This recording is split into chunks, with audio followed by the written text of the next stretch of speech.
Yeroodhaaf maqaa kiyya himachuun barbaadu kanan dhaladheetti guddadhe Jiituu Magariituu Oromiyaa keessatti yeroo ta'u barnoota kiyyallee ijoollummaa kootti galeen kutaa 1 hanga 12tti ergan baradhee booda yuunivarsiitii seeneen adda kuteen otoo hin eebbifamiin baheera.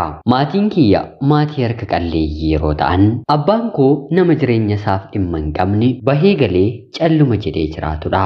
Akka dhiiraa hojjetee waa fiduudhaan haadha kiyya hin gargaaru. Sanuma harmee kiyya kan inni rakkisuuni horii maatiin ishee kennanii fi gurguruun imimmaan haadha kiyyaatti darbee kan gammadudha. Haati keenya garuu faallaasaadha. Dhiiras dubartiis taatee mana keenya bulchiti. Nuyi ijoollee isheef jettee waan isheen hin taane boolla isheen keessan seenne hin jiru. Nu guddisuuf jecha harka firaa harka maatii ishee waggaa dheeraaf ilaalteetti. Waliigalaan kan dhalanne nama 4 yogguu taanu lammaffaa irratti dubartiin jalqabaa kan dhalatte ana. Waliigalas dhiira 1 fi dubartii 3 ana waliin qabu. Abbaan kiyya amma dadhabaa ta'ee anaa fi obboloota koo biratti ija gaariin ilaalamuu baatus jalqaba garuu haadha kiyya yeroo fuudhe nama qabeenya qabu nama tattaafatu harkisaa hojii malee kan hin beekne ture. Haa ta'uutii garuu erga haadha kiyya fuudhee booda nama biyya keenyaaf safuudhaatii hanga har'aatti maaliin akka tuqame beekuu baannus haati kiyya yeroo nutti himtu abbaan keenyi hadoodeeraa waatiin na jalaa hadoochaniiru jetteetu nutti himti. Dhugumattis obboloota isaa fi maatii isaarraa yeroo dhageenyu abbaan keessan akka har'aan seenaa kaleessa nama akkamii ture eessa gahaa jedhamee yaadame qabeenyi dargaggummaatiin horatellee waatti godhanii qabachuu danda'ee kunoo joonja'aa ta'ee hafee jedhanii nutti dubbatu. Haala kanaan egaa barnoota koonis jalqabeen hangan kutaa 6ffaa baradhutti haadhuma koo bira kutaa 6ffaa booddee immoo haati kiyya takkaa obboleessa isheetti takkaa obboleettii isheef na kennitee barnoota kiyya irratti qofa xiyyeeffannoo akkan kennu na gorsuun rakkachaa argachaa jireenya burraaburree jiraachaatiin ture. Kutaa 8 hanga 10tti jireenya koo manuma firaa obbolaa haadha kootti dabarse. Hangam akka ijoollee isaaniitti na laaluu baatanis haa ta'uutii garuu seeraan hangam bira turetti na barsiisaniiru. Kutaa 8 gara 9tti yeroon darbu obboleessi haadha kiyyaa dhiira wajjin malee dhaabbachuu didde jechuun haadha kiyya waliin na lolchiisee mana isaatii na baase. Yeroo sanatti immoo adaadaan koo deessee nama barbaadaa waan turteef ishii bira barnoota koo kutaa 9ffaaf 10ffaan baradhe. Jecha adaadaan koo yeroo hundaa na gorsitu keessaa tokko dubartiin quuftee nyaattee jennaan ofirra hin galagaltu. Quuftee nyaattee ofirra garagaluu dadhabdee jennaan immoo manni ishee kosiin guutaa meeshaa mana isheellee seeraan hin qulqulleeffattu boosattii taatii jettee yeroo hundaa natti himti. Hangam mana firaa ta'us argatanis dhabanis mana haadha ofii garuu bakki namaa caalu hin jiru.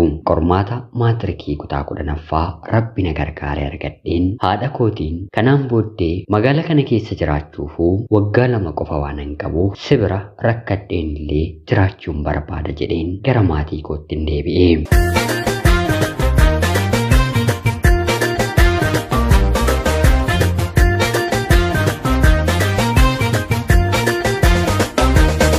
Adaadaa koo bira taa'een hojii qophummaa waa hundumaa bareera.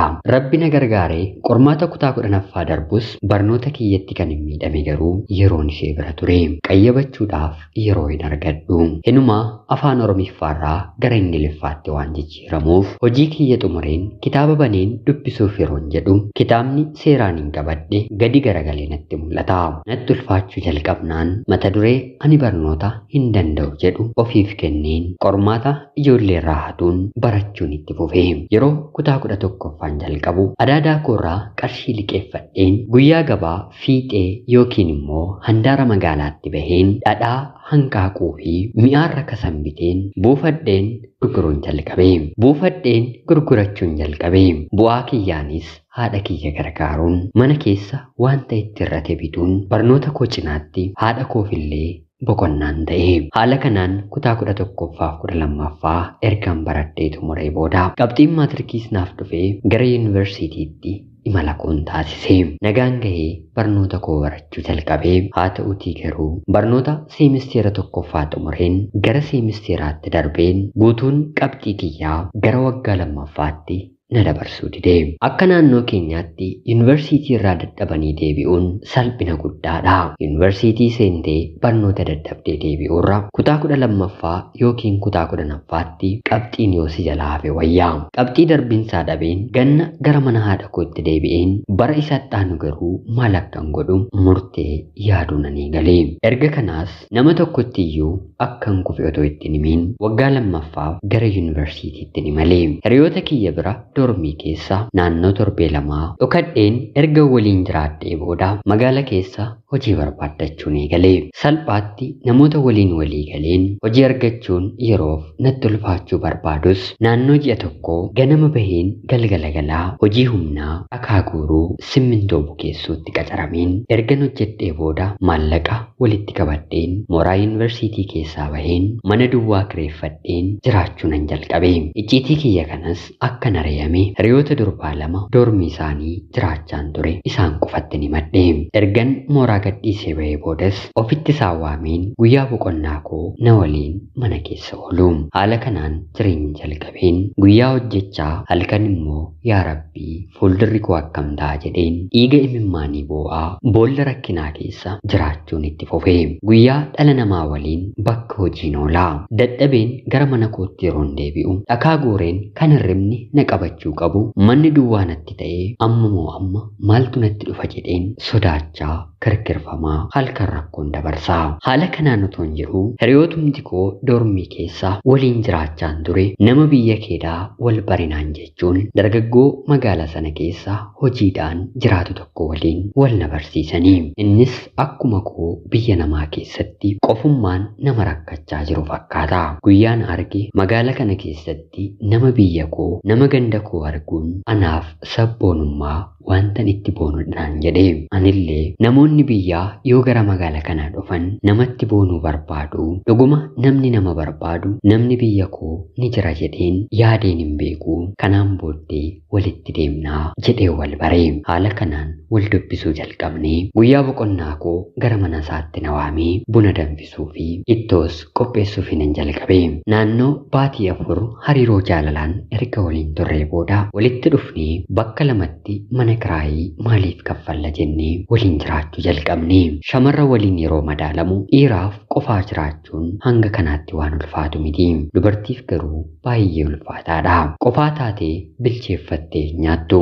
Yeroo hedduu bishaanumaan jiraatti. Bakka hojii deemeen laaqana hiriyoota koo waliin hin nyaadhuun alatti mana keessatti qofaa nyaachuun natti ulfaachuurraa kan ka'e hojjetadhee nyaadhu.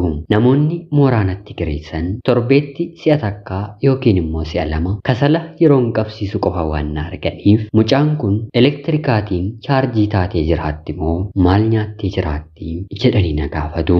Warri abbaa gibbii galgala yeroo buna danfisan gara manaatti na waamuun buna ergan biraa dhugee booda irbaata nyaadhu galee jedhanii yeroo na gaafatan akka nama nyaatee dhufee sobeen anoo yeroo hundaa hiriyoota koo waliin ciree kiyyaa hanga irbaata kiyyaatti kontiraatan nyaadhaa jedheen isaanitti dubbadhaa.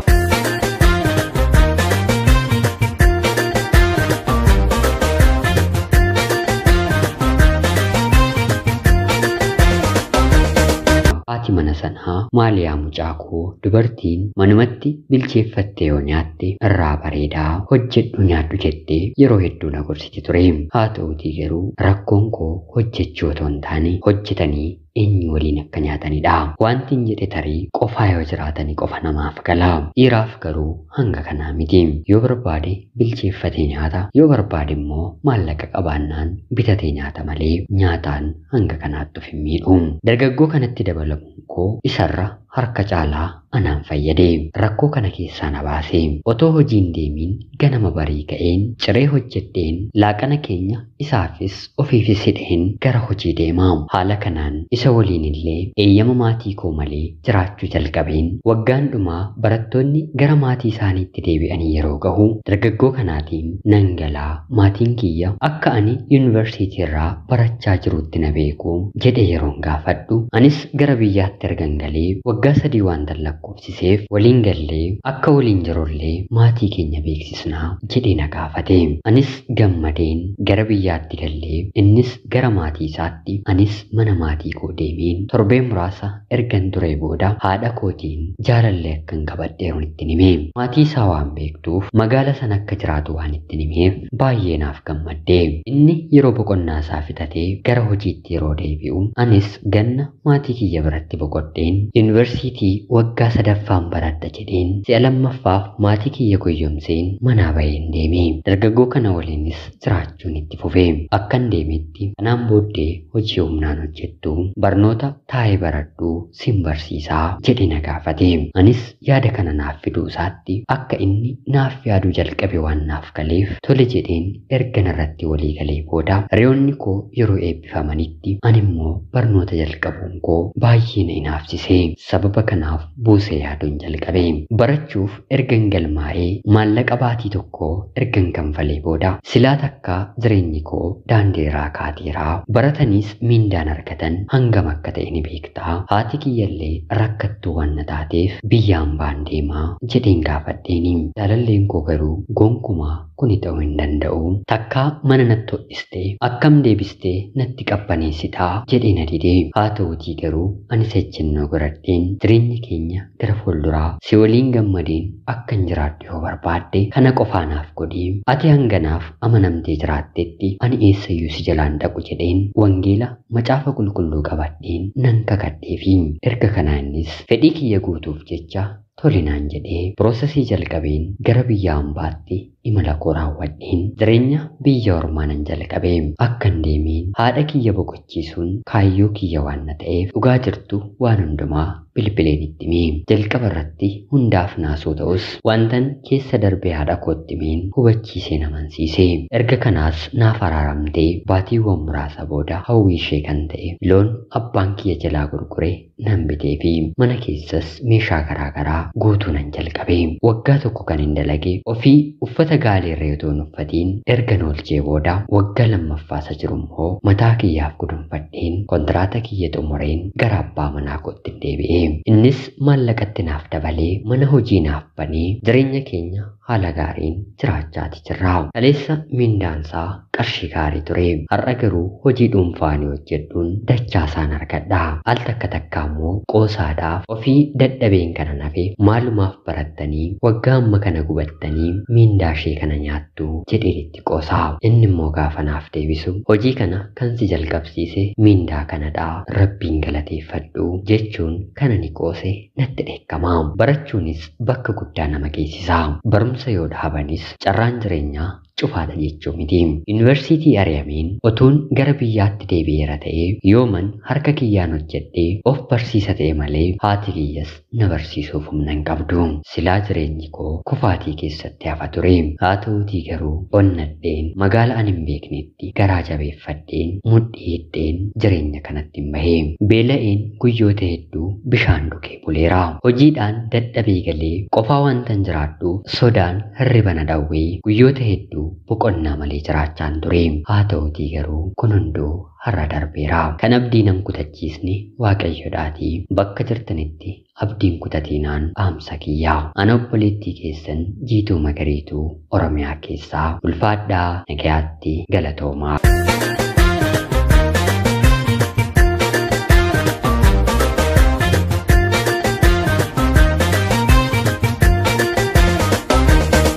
Yooyyaa shamaa akkam jirtu kabajamtootaaf hordoftoota qophii Oromiyaa 24. Nagaaf jaalalli tokkummaan bakka jirtan hundaatti hunda keessaniif haa ta'u jecha guyyaa har'aallee seenaa obboleettii keenyaa hedduu nama barsiisu siniif qabadhee waan dhiyaadheeruuf akka sanirraa barattaniif hubannoo cimaa ta'e tokko irraa argattan homaa shakkii tokko illee hin qabu. Obboleettii keenya seenaa kee kana nuuf qooduu keetiif guddaa galatoomi jechuun barbaada. Kabajamtootaaf hordoftoonni qophii Oromiyaa 24 yaada jajjabinaa kana ol milkii kana ol gammachuu akka argattu komentii jalatti jabeessaa jecha qophiin guyyaa har'aaf isiniif qabadheen dhiyaadhe kanuma fakkaatti. Hanga yoonaatti na dhaggeeffachaa waan na turtaniitiif illee guddaa galatoomaa jecha laayikii fi sheer gochuun chaanalii kana akka jajjabeessitan kabajaan isiniin gaafadha. Akkanumallee namoonni chaanalii keenyaaf haaraa taatan anaa dhufu kun Oromiyaa 24 guyyaa guyyaatiin xalayaa jaalalaa fi seenaa jireenyaa nama barsiisuu bashannansiisuu danda'u isiniif qabattee waan dhiyaattuuf isinillee sabskiraayib gochuun maatii keenya erga taatanii booda xalayaa jaalalaa yookiin seenaa jireenyaa nama barsiisuu bashannansiisuu danda'u qabaattan karaa teelegiraamii karaa lakkoofsa bilbilaa kiyyaa duwwaa 937 naaf erguun irratti hirmaachuu dandeessu. Qopheessuuf qindeessuun isin waliin kanan ture hani gammachiista shoomeedha. Seenaa gara biraatiin qophii gara biraatiin guyyaa borii hanga walitti deebinutti bakka jirtan maraan turtii gaarii isiniif hawwaa horaa bulaa.